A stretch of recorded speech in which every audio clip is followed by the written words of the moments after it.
just thought I'd sneak in a picture of our family. Let me tell you who they are.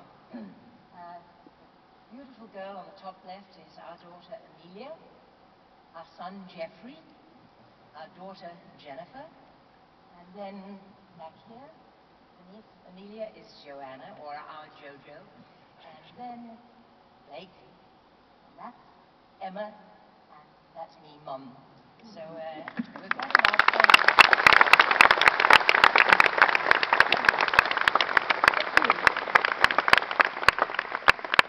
Blake was, to put it mildly, a honey bun.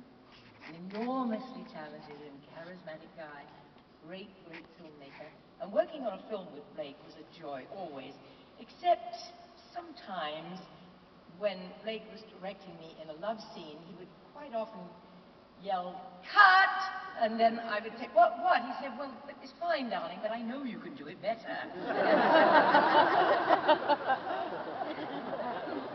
A little difficult in front of your leading man, too, in front of your husband. People in my profession are so fortunate, really. We travel to some of the most interesting locations on Earth, sometimes on a film, sometimes on behalf of a charitable organization that we represent. And Blake and I were among the founding board members of an international relief organization called OperationUSA. It's now about 40 years old. But I call them the little engine that can, for OpUSA has an uncanny ability to mobilize and get aid to catastrophic events in a fraction of the time that it takes the really larger organizations and government relief resources to mobilize. We're just a little group, but we do really phenomenal work and with very, very low overheads. We're very proud of it. And with OperationUSA, I took an eye-opening journey on one of their missions to Cambodia and Vietnam and Thailand in the early 80s, very early 80s. It was a time when the war with Pol Pot, the monster, had come to an end, and things were very, very unsettled.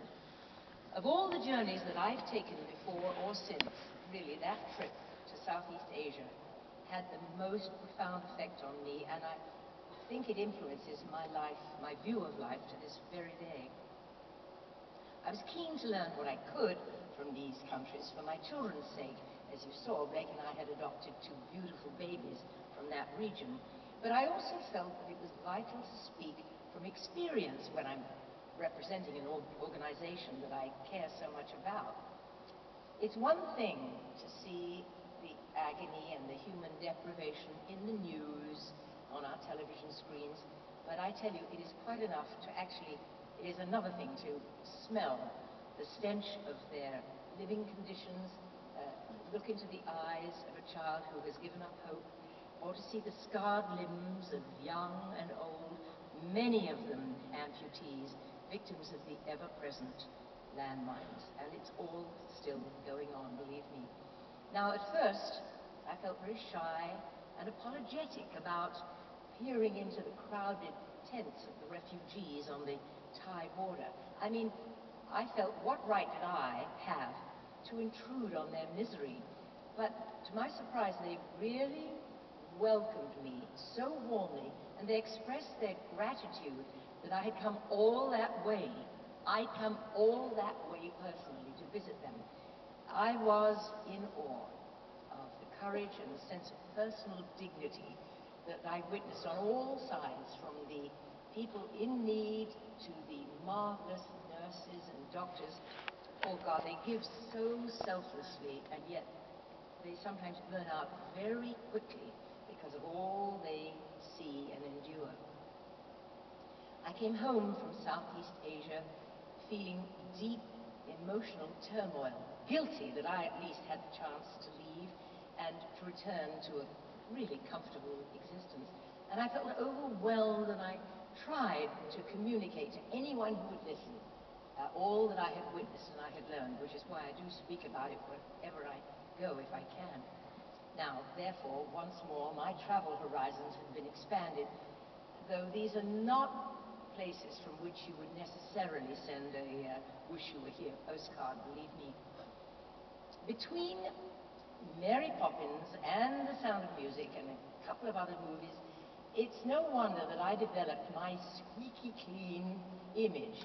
And actually, I don't knock it, believe me. I certainly don't knock those fabulous movies that have given so much pleasure to so many people, me included. I'm the lucky lady that was asked to be in those movies. But the trouble with this kind of image is that people tend to forget the somewhat earthier moments in my film career. And I've had to go to great lengths and travel vast distances in order to dispel the myth.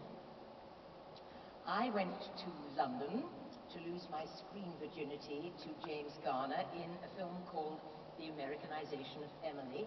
And some years later, in Paris, I lost my manhood to him in Victor Victoria. I went to bed on screen with Omar Sharif in Barbados in The Tamarind Seed, and Hawaii proved to be a romantic spot for Max von Sydow and me, and I cannot tell you how thrilled I was when sweet Dudley Moore jumped out of bed in Mexico, leaving Bo Derek, beautiful lady, a perfect 10 if ever I saw one, to give me a whole new appreciation of Ravel's Bolero, which was the theme in that movie. Now, together with Blake, I traveled to Ireland, Belgium, and perhaps my favorite city, certainly one of them, top of the list, it was Paris, to make a film called Darling Lily.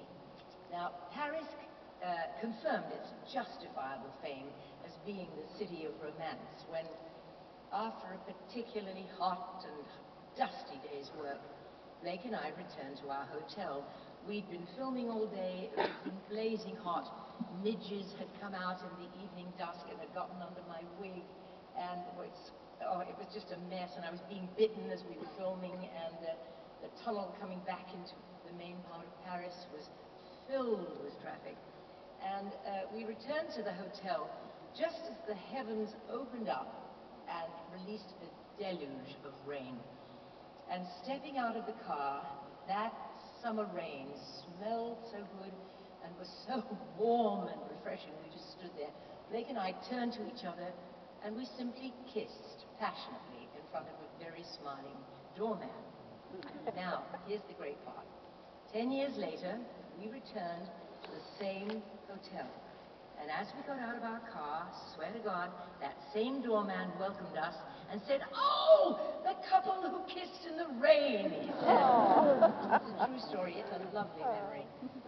Now, I consider myself a very, very fortunate lady.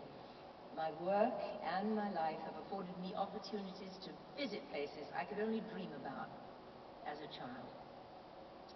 Whether it's by plane or train, automobile, or even sometimes an umbrella, I hope I continue to journey and meet the wonderful people that make my life so special, which is why I am so very happy to do these engagements and to have the opportunity to visit with all of you this evening.